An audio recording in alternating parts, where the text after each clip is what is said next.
Right, hi everybody. So I was hoping for some things to test the Prunabo chainsaw on. Out one of my regulars today. Most of you will recognise the garden behind me, but as I said, was looking for some stuff to try it out on, but wasn't quite expecting this. Behind me, there is a tree, silver birch, that's fallen over. Since last time I was here. Customer said it happened a couple of days ago, 2-3 days ago, and look at the carnage. It's fallen over. Quite a large silver birch. Obviously that mini chainsaw is not going to be able to cope with all of this, but it will be able to tidy up a lot of it. The smaller branches and stuff, got to be careful because it's actually knocked some branches off of the oak tree, some of which look like they're possibly still attached. I'm not sure, so I have to be a little bit careful, but this is what I would say a pretty good test for it. So here we go. I have brought it down the garden with me, so I am gonna see what I can manage with this. We will test it to its limit, I think, with this silver birch, and see how much of this we can tidy up. So without further ado, I'm going to get started. Right then, let's see what we can do with this.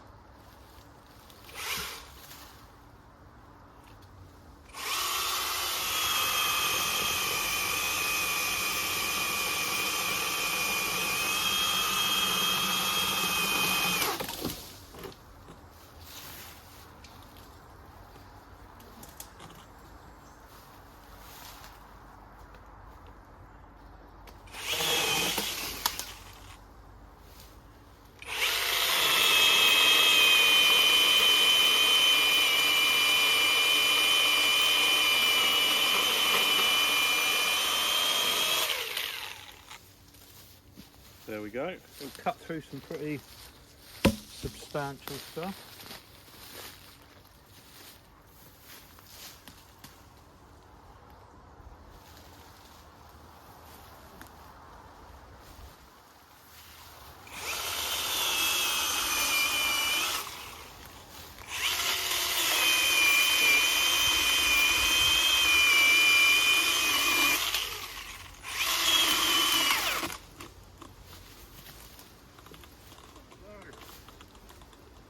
Get it stuck.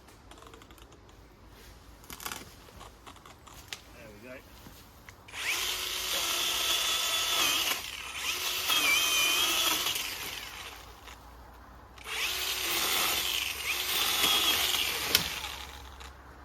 Okay, the ivy was holding that bit. Just tighten up the chain a bit.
Right, so obviously I should say when dealing with trees like this that have fallen down, and also trees that especially have affected other trees, is to watch out for falling branches, and obviously when you cut things to try and look and see how they're going to react.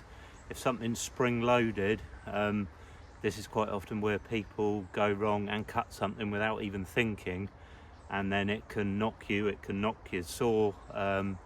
And yeah, the thing is to really look and see what's happening if you can, and to try and slowly clear your way in. So here I'm just going to try and clear some of these branches back so that we can make sense of what's going on, because a situation like this can actually be very dangerous if you don't sort of have a proper look and see what's going on.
Okay, so this branch is a perfect example, because you don't know whether this is actually bearing the weight of possibly the whole trunk, depending on where you are with clearing it all up and cutting it back. So it's good to check and see what you're cutting. So I don't know at the moment whether this is actually bearing weight or not, so you can check. There we go, little check. That isn't really doing anything at the moment. You can see it's moving freely, so that means I can cut that hopefully without it causing any major movement.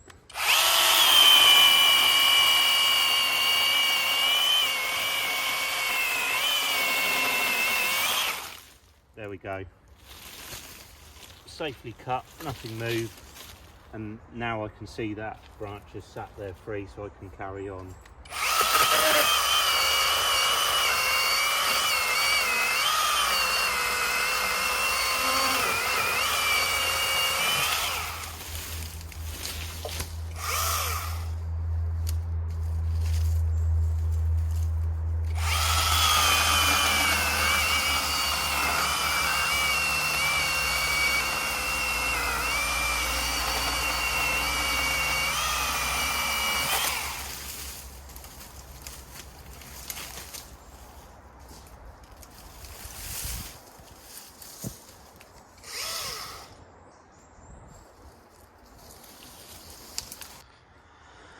Right, so one thing to look out here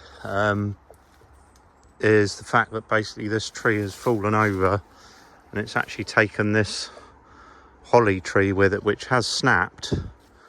But what you don't know is when you start cutting this up, is that suddenly going to spring up. Holly's quite strong wood, so that would be something to look out for. Just one example of many of the dangers that could be lurking.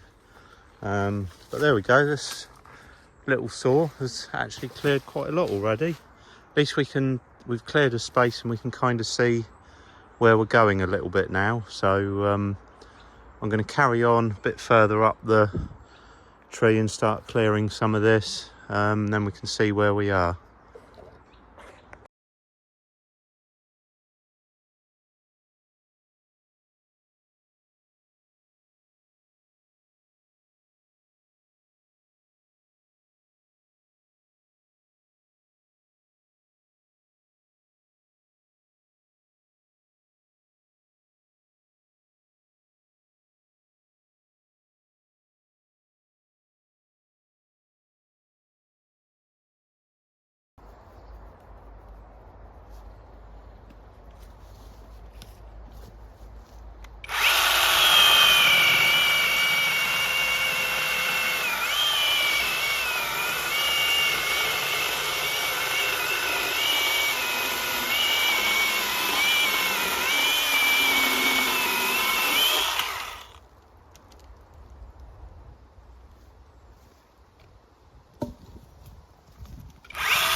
Okay, pretty good sized bit of wood.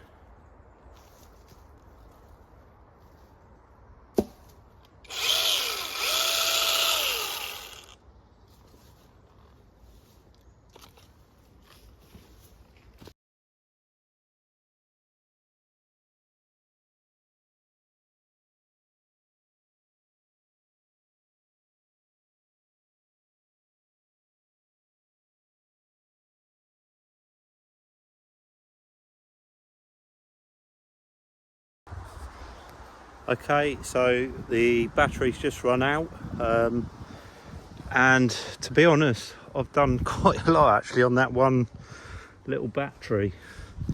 There we go. It's an 18 volt battery.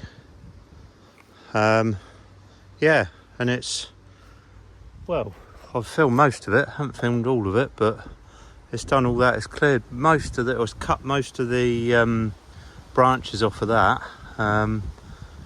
Almost brushed out, got just a bit at the end there, and obviously the bit of the oak there. So I mean, that's quite impressive from one battery. So I'm just going to go and grab the other battery because I want to try and at least get this so that it's accessible down there.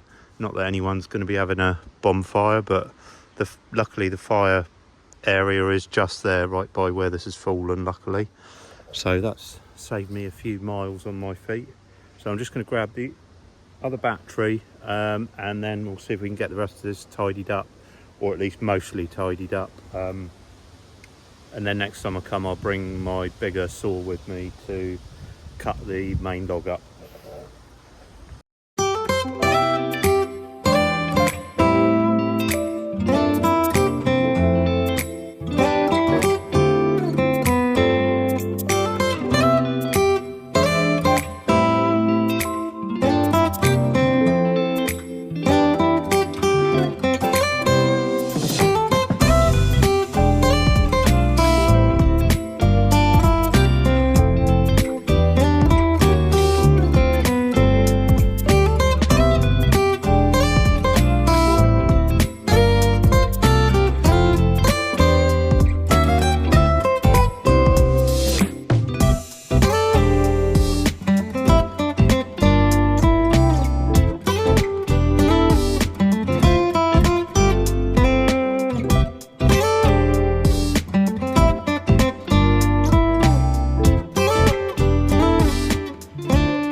Right, so as you can see, this has done all that. Didn't have to get the chainsaw out. I did have it in the van, but I was curious to see how much this would do, and I have to say it has massively exceeded what I expected. And I'm not just saying that because I got sent it. I honestly didn't think I was going to get as much done as that.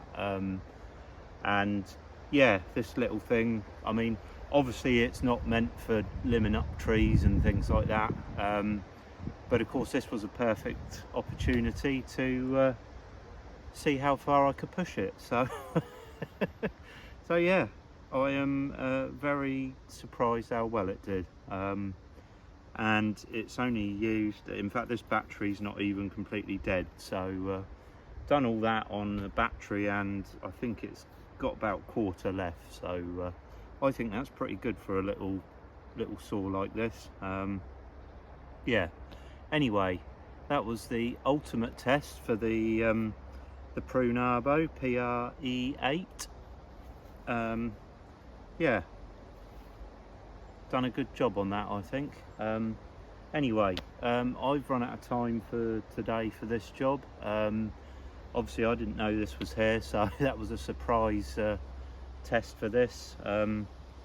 And I will be back next time. I'll bring a bigger saw with me, and also my pole saw, as there's a branch which is still attached. It's on the ground, but it's still attached on the tree, so I'll bring the right tools with me next time. But this has done a fantastic job of tidying up so far. It's got all the branches tidy, and yeah, brilliant job.